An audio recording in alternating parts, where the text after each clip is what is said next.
जय हिंद दोस्तों। आज हम आपको बताएंगे द सेंटेंस। देखिए द सेंटेंस क्या होता है। जब आप ग्रामर पढ़ते हैं, इंग्लिश का ग्रामर, तो उसमें एक चैप्टर होता है द सेंटेंस। सेंटेंस के बारे में जानना, सेंटेंस क्या होता है, सेंटेंस किसे कहते हैं, सेंटेंस कितने प्रकार के होते हैं, ये सब आपको जानना बहुत जरूरी होता है। क्योंकि आप जब भी कोई एग्जाम देते हैं तो उसमें सेंटेंस के बारे में जरूर पूछता है कि यह असर्टिव सेंटेंस है, इंपरेटिव सेंटेंस है, एक्सक्लेमेटरी सेंटेंस है, ऑब्जेक्टिव सेंटेंस है, इंट्रोगेटिव सेंटेंस है। आपके सेंटेंस जरूर पूछता है। तो देखिए क्या है कि अगर आप कोई भी क्लास में, आप क्लास मैटर नहीं करता है, आपके इंग्लिश ग्रामर में अगर आप ग्रामर पढ़ रहे हैं तो आपको सेंटेंस जरूर पूछता है। देखिए सेंटेंस क्या होता है। सेंटेंस को हम कहते हैं ई सेंटेंस, माने ई सेंटेंस इज ए ग्रुप, मतलब ऐसा समूह है ऑफ द वर्ड, वाले शब्दों का। कह रहा है शब्दों का ऐसा समूह दैट मेक्स कंप्लीट सेंस, जिसका एक अर्थ निकलता हो। कह रहे हैं कि शब्दों का ऐसा समूह जिसका कोई अर्थ निकले उसे हम सेंटेंस कहते हैं। कह रहे हैं दो या दो से अधिक वाक्य, मतलब समझो यहाँ वर्ड, वर्ड मतलब क्या हो जाएगा आपका शब्द। अब शब्द की बात अगर हम करें तो शब्द बना कैसे होगा, देखिएगा शब्द बना कैसे होगा, क्योंकि हम जानते हैं जब शब्द कोई बनता है तो अक्षर प्लस अक्षर से मिलकर शब्द का निर्माण होता है, मतलब लेटर प्लस लेटर। ठीक, यहां देखिए समझिएगा, अगर किसी शब्द का निर्माण हुआ तो लेटर मतलब अक्षर से निर्माण होता है। तो यहाँ पर समझने वाली बात यह है आपको कि ऐसा देखिए क्या है, पहले अक्षर प्लस अक्षर से हमारा बनता है शब्द, अब शब्द प्लस शब्द मतलब वर्ड प्लस वर्ड, मतलब शब्द प्लस शब्द से हमारा जाके निर्माण होता है वाक्य। क्या होता है? वाक्य। देखिए सेंटेंस मतलब वाक्य, मतलब कह सकते हो word plus word equal to sentence, आपका सेंटेंस होता है। मतलब कह सकते हो कि शब्दों का ऐसा समूह, मतलब कई शब्द मिलकर एक ऐसा समूह बना ले जिसका कोई अर्थ निकले, उसी को हम बोलते हैं सेंटेंस। आइए मैं कुछ एग्जांपल से समझता हूं। जैसे कह दिया राम राम एक अच्छा लड़का है, अच्छा लड़का है। अब यहां समझिएगा आप लोग कि राम एक अच्छा लड़का है। अब देखिए जो राम है, केवल हम केवल राम की बात करते हैं तो राम एक शब्द है। क्या है बच्चों? शब्द है। ठीक, राम एक शब्द है। यहां पर समझिएगा, अगर मैं केवल इस रे की बात करूं, केवल रे, तो रे आपका केवल है अक्षर। क्या है? अक्षर। समझिएगा ध्यान से, मतलब क्या राम बना है अक्षर प्लस अक्षर से, तो यहाँ पर हो गया एक शब्द। क्या बना? शब्द। और यहाँ शब्दों के समूह से पूरा जो यहाँ से लेकर यहाँ तक का जो आपका लिखा गया है, यही आपका पूरा कहलाता है सेंटेंस। क्या कहलाएगा? सेंटेंस। आया समझ में? देखिए मतलब कह सकते हो शब्दों का ऐसा समूह, शब्दों का ये सब शब्द है, इस शब्दों का ऐसा समूह जिसका कोई अर्थ निकले, उसी को हम बोलते हैं सेंटेंस। देखिए सेंटेंस बहुत ही आसान है, केवल आपको समझना है। देखिए क्या है, हम जब भी पढ़ेंगे इसमें तो हमको समझना होता है किसी भी भाषा की सबसे छोटी इकाई उसकी अक्षर होता है। अक्षर मतलब जो आप पढ़ेंगे A to Z, A B C D जो पढ़ते हैं, यही आपका क्या है सबसे छोटी इकाई है आपकी लैंग्वेज की, मतलब अक्षर, जो लेटर जिसको बोलते हैं। तो letter plus letter equal to word बनता है, मतलब शब्द बनेगा, और शब्द प्लस शब्द मतलब वर्ड प्लस वर्ड मिलकर सेंटेंस का निर्माण होता है। चलिए हम आपको आगे बताते हैं कि सेंटेंस कितने प्रकार के होते हैं। आइए हम समझते हैं सेंटेंस कितने प्रकार के होते हैं। देखिए सेंटेंस को अगर देखा जाए तो सेंटेंस को दो भागों में डिवाइड किया गया है। पहला सेंटेंस आपका है ओल्ड ग्रामर के अनुसार, और दूसरा आपका जो सेंटेंस को डिवाइड किया है न्यू ग्रामर, मतलब जो नई किताबें में आजकल दिया है उसके अनुसार। देखिए जो ओल्ड ग्रामर है आपका, उसमें दिया असर्टिव सेंटेंस, मतलब सेंटेंस को 5 भागों में डिवाइड किया है। पहला असर्टिव, दूसरा इंट्रोगेटिव, तीसरा इंपरेटिव, चौथा ऑब्जेक्टिव और पांचवा नंबर एक्सक्लेमेटरी सेंटेंस। देखिए और जो अगर हम न्यू किताबें की बात करें, जो आजकल मॉडर्न इंग्लिश में जो दिया है, वो आपका दिया है, पहला है स्टेटमेंट। स्टेटमेंट में आप पढ़ते हैं, आप पढ़ेंगे असर्टिव सेंटेंस को पढ़ेंगे कि मतलब स्टेटमेंट कैसे दिया जाता है, स्टेटमेंट को दो दो तरीक़ों से दे सकते हैं। एक आप यस मतलब यस सेंस में दे सकते हैं, दूसरा आप नो सेंस में दे सकते हैं। मतलब जैसे आप इसमें पढ़ते हैं ना, असर्टिव सेंटेंस मतलब कथनात्मक वाक्य जिसमें नकारात्मक और साधारण वाक्य दोनों आते हैं, ठीक, ऐसे ही इसमें भी आप पढ़ेंगे। दूसरा आपका है, जैसे आप लोग इंट्रोगेटिव सेंटेंस नहीं पढ़ते हैं। इंट्रोगेटिव सेंटेंस मतलब जिसमें प्रश्न पूछा जाए, जिसमें प्रश्न का बात होती है या प्रश्न करने की वाक्य आए, उसको बोलते हैं इंट्रोगेटिव सेंटेंस। ऐसा सेंटेंस जिससे प्रश्न पूछा जाता है उसे हम इंट्रोगेटिव सेंटेंस कहते हैं। तो ऐसा वाक्य जिससे हम क्वेश्चन करो उसे क्वेश्चन सेंटेंस कहते हैं, ठीक। आगे देखिए चौथा नंबर, जैसे आप इम्परेटिव और ऑप्टेटिव पढ़ते हैं, ठीक, वैसे आप यहाँ कमांड पढ़ेंगे। कमांड में क्या होता है, जो ये सेंटेंस आपका देखिए मॉडर्न इंग्लिश के अनुसार है और आपका चौथा नंबर इसमें दिया है एक्सप्लेनेशन, ठीक। ऐसे इसी प्रकार आपके 4 भागों में इसको मॉडर्न इंग्लिश के हिसाब से इसको बांटा गया है। बाकी ओल्ड जो आपका ओल्ड ग्रामर है उसके अनुसार से आपको सेंटेंस को 5 भागों में डिवाइड किया गया है। तो हम पहले इसको कंप्लीट करते हैं ओल्ड ग्रामर को, इसके बाद जो आपका न्यू ग्रामर है, जो मॉडर्न ग्रामर है, उसको भी हम कंप्लीट कराते हैं, ठीक। चलिए हम आते हैं पहले असर्टिव सेंटेंस क्या होता है, इसके बारे में हम पढ़ते हैं कि असर्टिव सेंटेंस क्या होता है। देखिए असर्टिव सेंटेंस मतलब होता है कि ऐसा वाक्य, देखिए यहाँ पर the sentence which express yes और नो सेंस, मतलब ऐसा वाक्य जिसमें हाँ या ना का बोध हो उसे हम असर्टिव सेंटेंस कहते हैं। जैसे कि देखिए कि मतलब कोई वाक्य हुआ, जैसे कह दिया कि ही इज ए स्टूडेंट। अब यहाँ समझिएगा ही इज ए स्टूडेंट। अब यहाँ पर क्या है, ये आपका असर्टिव सेंटेंस है। अगर कह दिया गया he is not a student, यह भी आपका असर्टिव सेंटेंस है। दो सेंटेंस है आपके सामने, मतलब ही इज ए स्टूडेंट और he is not a student. देखिए दोनों सेंटेंस आपका है असर्टिव सेंटेंस। ऐसा सेंटेंस जिसमें यस या नो का सेंस हो। यस माने हाँ और नो का सेंस हो, हाँ और नहीं का सेंस हो, मतलब जिसमें पॉजिटिव, मतलब पॉजिटिव डिग्री हो, मतलब पॉजिटिव हो और निगेटिव हो, ठीक। पॉजिटिव और निगेटिव सेंटेंस को हम बोलते हैं असर्टिव सेंटेंस। देखिए असर्टिव सेंटेंस को अगर हम देखा जाए तो असर्टिव सेंटेंस को 2 भागों में डिवाइड किया गया है। जैसे कह दिया ही इज ए स्टूडेंट, यह आपका हो जाएगा, देखिए पहला इस 2 भागों में डिवाइड है। पहला है अफर्मेटिव, क्या है, अफर्मेटिव सेंटेंस। अफर्मेटिव सेंटेंस मतलब होता है ऐसा वाक्य जिसमें केवल यस का सेंस हो, उसको बोलते हैं अफर्मेटिव सेंटेंस, ठीक। देखिए और ऐसा वाक्य जिसमें नहीं का बोध हो, जिसमें देखिए इसमें नहीं का, नॉट का बोध है, इसलिए इसको बोलते हैं निगेटिव सेंटेंस। दूसरा आपका है निगेटिव सेंटेंस, निगेटिव सेंटेंस। देखिए ये आपका जो पहला सेंटेंस है इसको बोलेंगे अफर्मेटिव सेंटेंस। ऐसा सेंटेंस जिसमें स्वीकृति का भाव व्यक्त हो, मतलब हाँ का भाव व्यक्त हो, साधारण आपका सेंटेंस हो, उसको हम बोलते हैं अफर्मेटिव सेंटेंस। और जिसमें नहीं का बोध हो उसको हम बोलते हैं निगेटिव सेंटेंस। देखिए निगेटिव सेंटेंस में हमेशा नहीं का भाव व्यक्त होगा, नीवर का भाव व्यक्त होगा, नोट का भाव व्यक्त होगा, नो का भाव व्यक्त होगा। ऐसे अगर कहीं आपको वाक्य दिख रहे हैं तो आपका निगेटिव सेंटेंस हो गया। जैसे समझिए असर्टिव सेंटेंस क्या होता है कि असर्टिव सेंटेंस को 2 भागों में डिवाइड किया गया, अफर्मेटिव और निगेटिव, अफर्मेटिव और निगेटिव, ठीक। ये आपके 2 भागों में डिवाइड किए गए हैं। इसके कुछ हम एग्जाम्पल से समझते हैं कि अफर्मेटिव क्या है और निगेटिव क्या है। समझिएगा थोड़ा, इसको हम रफ करते हैं। आगे देखिए आप लोग, देखिए जैसे कह दिया गया सी इज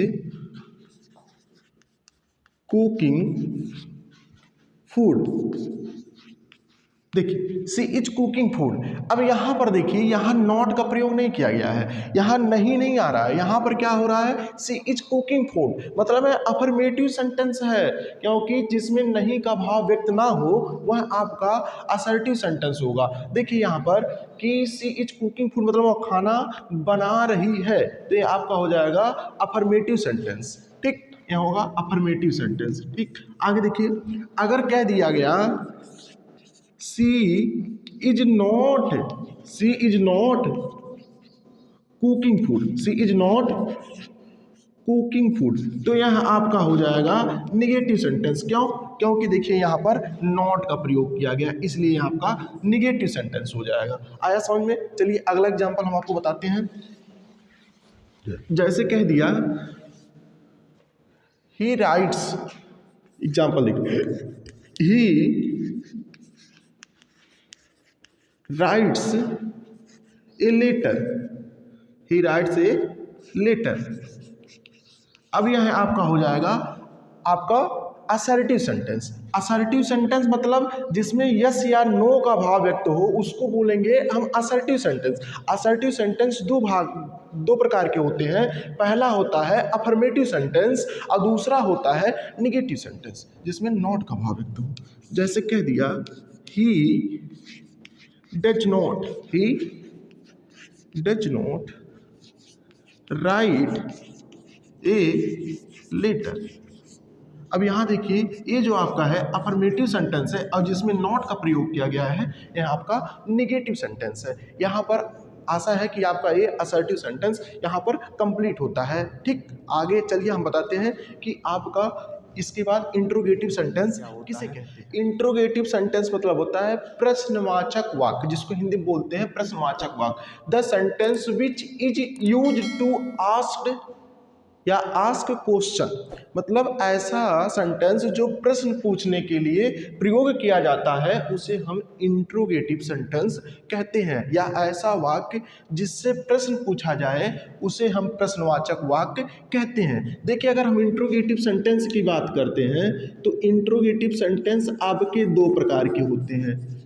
इंट्रोगेटिव सेंटेंस आपके दो प्रकार के होते हैं। जो पहला होता है आपका यस या नो टाइप, यस या नो टाइप क्वेश्चन जिसको बोलते हैं। ठीक, यस या नो टाइप क्वेश्चंस।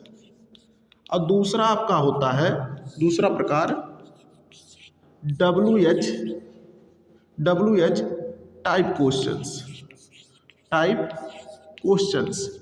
मतलब है आपके दो प्रकार के हैं। एक होता है जिसमें आपको प्रश्न पूछा जाएगा पहले में, जिसका उत्तर आप केवल हाँ या ना में दोगे, जिसमें क्या होता है मॉडल वर्ब मतलब एक्सिलरीज, ठीक है, जो आपके हेल्पिंग वर्ब होते हैं पहले सहायक के रूप में वही प्रयोग किए जाते हैं। जैसे कह दिया गया आर यू टल। ठीक, अब इसमें देखिए, अब यहाँ लास्ट में क्या होगा, क्वेश्चन मार्क होगा। इस सेंटेंस का देखिए पहचान क्या होता है, इस सेंटेंस के अंत में मतलब वाक्य के अंत में क्वेश्चन मार्क लगा रहेगा। ठीक है, अगर क्वेश्चन मार्क लगा है तो आपका यह इंट्रोगेटिव सेंटेंस होगा। ठीक, आगे देखिए, जैसे कह दिया आर यू टॉल, तो इसका उत्तर केवल आप हाँ या ना में दोगे। ठीक, यस या नो में दोगे। ठीक, देखिए अब दूसरा आपका होता है WH टाइप्स। ठीक है, जैसे कह दिया गया आपका एक सिंपल एग्जांपल हम लेते हैं। कह दिया गया व्हाट इज योर नेम, पूछा जाता है बहुत बार व्हाट इज योर नेम, तो यहाँ आपका कौन सा सेंटेंस है, यह आपका इंट्रोगेटिव सेंटेंस है। अगर कोई पूछ लिया इंट्रोगेटिव में से कौन सा सेंटेंस है, इंट्रोगेटिव में से भी कौन सा सेंटेंस है, कहोगे WH टाइप क्वेश्चन है। मतलब ये जो आपका इंट्रोगेटिव सेंटेंस है यह दो प्रकार के होते हैं। पहला होता है आपका यस या नो टाइप्स, दूसरा होता है आपका WH टाइप्स। ठीक, देखिए जैसे कह दिया गया इसमें आपका दूसरा हाउ आर यू।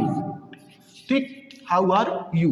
अब देखिए W मतलब होता है जो W से आए, W मतलब जो W से क्वेश्चन पूछे जाते हैं उसको जैसे कह दिया W से क्या, व्हाट, वेयर, ठीक, वाई, व्हेन, ये सब क्या है W से पूछे जाने वाले क्वेश्चन। ठीक है, H मतलब एच मतलब जैसे हाउ मेनी, ठीक है, एच से जो पूछे जाते हैं, ठीक। ये हो गए आपके WH टाइप क्वेश्चन। अब पहला हो गया आपका यस या नो टाइप्स क्वेश्चन। जैसे कह दिया गया आर यू नॉटी, तो आप इसका जवाब क्या देंगे, क्योंकि इसका जवाब आपको केवल यस या नो में दे पाओगे। जैसे कह दिया गया आर यू नॉटी, ठीक, तो आप इसका उत्तर क्या दोगे, यस या नो में दोगे। देखिए इंट्रोगेटिव दो प्रकार के होते हैं, पहला होता है यस या नो टाइप्स, दूसरा होता है WH टाइप्स। यस या नो टाइप्स का आप उत्तर हाँ या ना में दोगे, इसका उत्तर क्या होगा, हाँ या ना में होगा, यस या नो में होगा। उसको हम बोलते हैं यस या नो टाइप क्वेश्चंस। जिस तरह से कह दिया आर यू टॉल या आर यू नोटी, ठीक। इसके बाद दूसरा प्रकार हमारा होता है WH टाइप्स, जिसमें क्या होता है W से और H से क्वेश्चन पूछे जाते हैं, वह हमारा हो गया WH टाइप्स। जैसे कह दिया गया what is your name, how are you, ठीक है, तो यह सब क्या हो गया, जो W से शुरू हो वह आपका WH टाइप्स क्वेश्चन होते हैं। मतलब ये दोनों मिला के, अगर दोनों की हम बात करें तो दोनों आपको क्या है, इंट्रोगेटिव सेंटेंस के अंतर्गत आते हैं। इंट्रोगेटिव सेंटेंस क्या करेगा, जब भी आपसे प्रश्न पूछने का काम करता है। और इसकी पहचान कैसे होगी, लास्ट में आपका एक क्वेश्चन मार्क, यहाँ देखिए यहाँ पर क्वेश्चन मार्क लगा रहेगा। अगर क्वेश्चन मार्क नहीं लगा तो सेंटेंस आपका क्या हो जाएगा, गलत हो जाएगा। जैसे देखिए यहाँ पर है ना, अगर हम यहाँ पर क्वेश्चन मार्क लगाना भूल जाते हैं तो सेंटेंस हमारा रॉन्ग हो जाएगा, ठीक। तो ये चीज़ आप मत भूलिएगा, क्योंकि लास्ट में आपका क्या होगा, यहाँ पर ऐसे सेंटेंस के वाक्य में हमेशा क्वेश्चन मार्क का प्रयोग किया रहेगा, मतलब रहेगा, ठीक। तो यहाँ पर आपका इंट्रोगेटिव सेंटेंस कंप्लीट होता है। चलिए हम आपके अगले सेंटेंस पे, इस सेंटेंस में क्या होता है कि द सेंटेंस विच एक्सप्रेसेस और the order and advice request command ETC, इन सबको अगर भावों का व्यक्त हो रहा है किसी सेंटेंस में तो आपके इम्परेटिव सेंटेंस के अंतर्गत आएगा। देखिए जैसे कह दिया ऑर्डर माने आदेश, आदेश, आज्ञा, सलाह, अगर ऐसा कोई भाव व्यक्त हो रहा है तो वहाँ पर क्या होगा, वहाँ पर आपका इम्परेटिव सेंटेंस होगा, ठीक। जैसे कह दिया bring a glass of water, मतलब एक गिलास पानी ले आओ। अब देखिए यहाँ पर क्या है, अब ये आपका आदेश हुआ कि नहीं हुआ, bring a glass of water, तो यहाँ पर क्या हो गया, आपका आदेश हो गया, ठीक। तो यहाँ पर आपका इंपरेटिव सेंटेंस के अंतर्गत आ गया। जैसे कह दिया स्टैंड अप, स्टैंड अप माने खड़े हो जाओ, तो यहाँ पर क्या हो गया, आपका इंपरेटिव सेंटेंस के अंतर्गत आ गया। जैसे हेल्प द पुअर्स, मतलब हेल्प द पुअर मतलब गरीबों की मदद करो या गरीब की मदद करो, ठीक। आगे देखिए जैसे कह दिया कि अब यहाँ पर समझिएगा आप लोग थोड़ा सा कि जैसे bring a glass of water या stand up, help the poor, जैसे कह दिए सिट डाउन, सिट डाउन माने बैठ जाओ, तो बैठ जाओ मतलब क्या हो गया, आपका इम्परेटिव सेंटेंस हो गया, जिसमें आज्ञा, सलाह, ठीक है, प्रार्थना, इन सब के अगर भाव व्यक्त हो तो वहाँ पर क्या करोगे कि आप इम्परेटिव सेंटेंस के अंतर्गत वो सेंटेंस आएंगे, ठीक।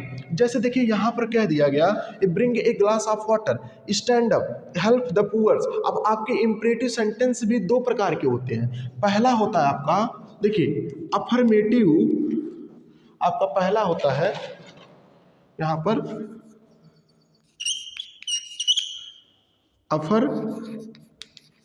Affirmative imperative sentence. आपका क्या है, imperative sentence, affirmative imperative sentence, ठीक।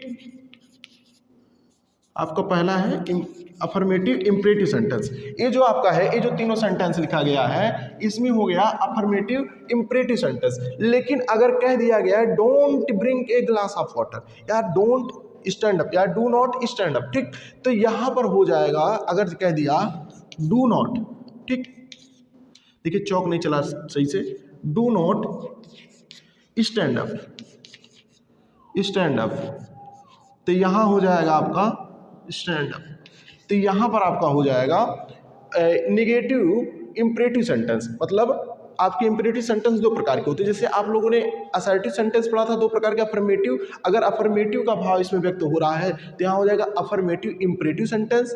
अगर यहाँ निगेटिव का भाव व्यक्त हो रहा है तो इसको बोलोगे निगेटिव इम्परेटिव सेंटेंस। मतलब अफर्मेटिव क्या होगा, अफर्मेटिव में जिसमें आदेश, आज्ञा, सलाह का भाव व्यक्त होगा उसे हम इम्परेटिव सेंटेंस कहेंगे। चलिए हम अगले सेंटेंस पे आपके देखिए ऑप्टेटिव सेंटेंस क्या होता है। ऑप्टेटिव सेंटेंस में इच्छा का बोध होता है, जिससे इच्छावाचक वाक्य बोलते हैं। ठीक है, देखिए इसमें आपके जैसे अंदर की जो इच्छाएं होती हैं, जैसे आपने अभी पिछले सेंटेंस में पढ़ा कि एक गिलास पानी ले आओ, तो पानी ले आओ, जब कोई आपको पानी देगा तो आप उसको आशीर्वाद दोगे कि नहीं दोगे? दोगे ना। जब आप उसको आशीर्वाद दोगे तो क्या कहोगे कि भगवान करे आपकी उम्र लंबी हो, कहोगे कि नहीं कहोगे? तो वहाँ आपने अपनी इच्छा से कहा ना, कोई आपको जबरदस्ती नहीं कह पा रहा है। तो जब आप अपनी इच्छा से कोई बात कहते हो तो वहाँ पर होता है ऑप्टेटिव सेंटेंस। देखिए कह रहा है the sentence which expresses wish और कर्स, मतलब जिसमें हम क्या करेंगे, विश करेंगे और कर्स करेंगे, मतलब किसी को आशीर्वाद देंगे और अभिश्राप देंगे। देखिए जैसे कह दिया, अब यहाँ पर देखिएगा आमतौर पर ऑप्टेटिव सेंटेंस जो होता है वो मे से शुरू होता है, मे से। ऑप्टेटिव सेंटेंस में मे का अर्थ होता है भगवान करे। क्या होता है? भगवान करे।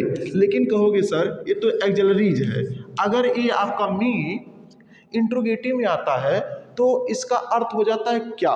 क्या हो जाता है? क्या? ध्यान से समझिएगा, अगर कहीं सेंटेंस में लगा है, पहले में से शुरू हुआ है और लास्ट में सेंटेंस के क्वेश्चन मार्क है, क्वेश्चन मार्क है, तो इस में का अर्थ होगा क्या?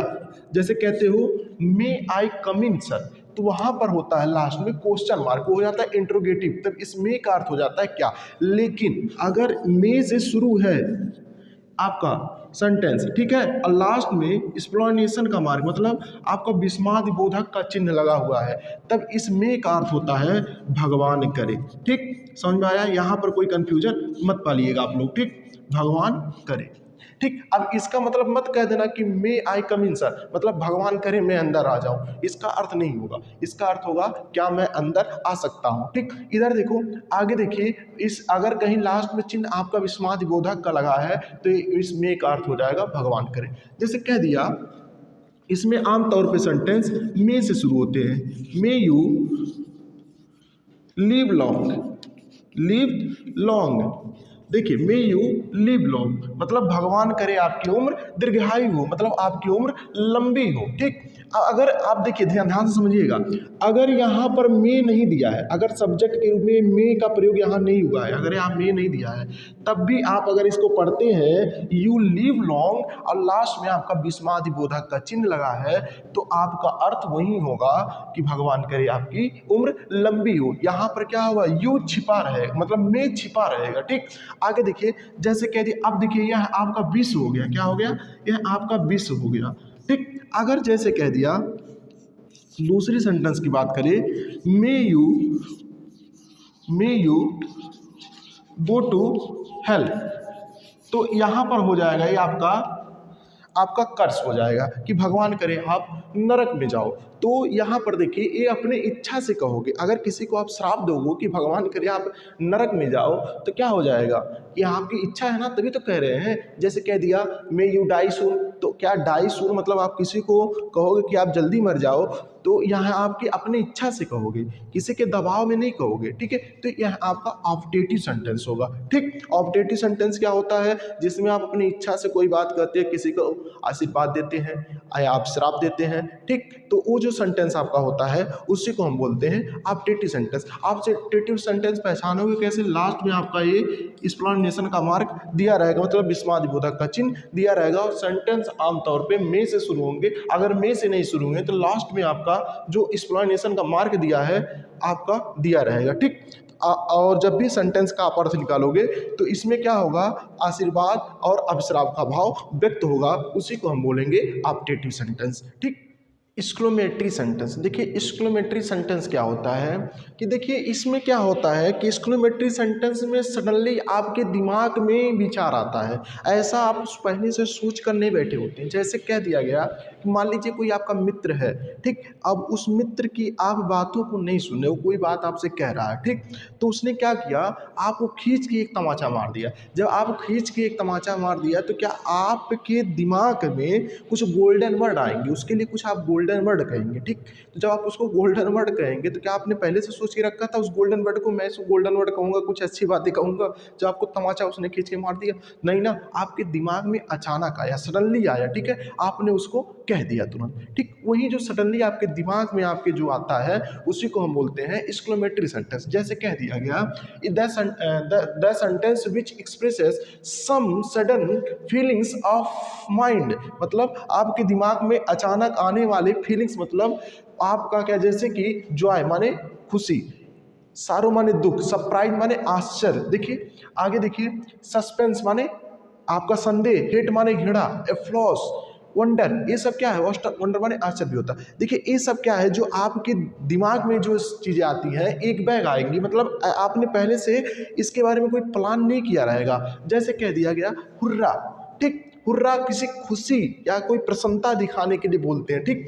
आगे देखिए वो आल्स, ये दुख जताने के लिए होता है। ओ आई एम रूइंड, मतलब मैं बर्बाद हो गया, आल्स आई एम रूइंड, ठीक। जैसे कहते हैं हा हा हा हा, मतलब मनोरंजन के लिए होता है। जब कोई चीज़ आप मनोरंजक चीज़ देखते हो तो आप बोलते हो हा हा, बोलते हो कि नहीं बोलते, हा हा, ठीक। जैसे देखो fie fie fie fie he is the corrupt officer, मतलब कहते नहीं हो fie fie he is the corrupt officer, मतलब कि छी छी, मतलब वह बहुत भ्रष्टाचारी ऑफिसर है, ठीक। आगे देखिए हेल्प हेल्प, देखिए हेल्प हेल्प बोलते हो ना, तो हेल्प क्या है, मदद करने के लिए बुलाया जाता है। ये सब जो सेंटेंस आपके हैं, वाक्य हैं, इसी को बोलते हैं एक्सक्लेमेटरी सेंटेंस। ऐसा सेंटेंस जिसके बारे में आपने पहले से प्लान करके नहीं बैठे हैं, आपके दिमाग में सडनली आ जाता है, उसी को बोलते हैं एक्सक्लेमेटरी सेंटेंस। आशा करता हूँ आपको वीडियो बहुत अच्छा लगा होगा, इसलिए आप लोग education union with Ashish sir को सब्सक्राइब कर दीजिए। इसके बाद इस वीडियो को ज़्यादा से ज़्यादा अपने दोस्तों में शेयर करिए। धन्यवाद।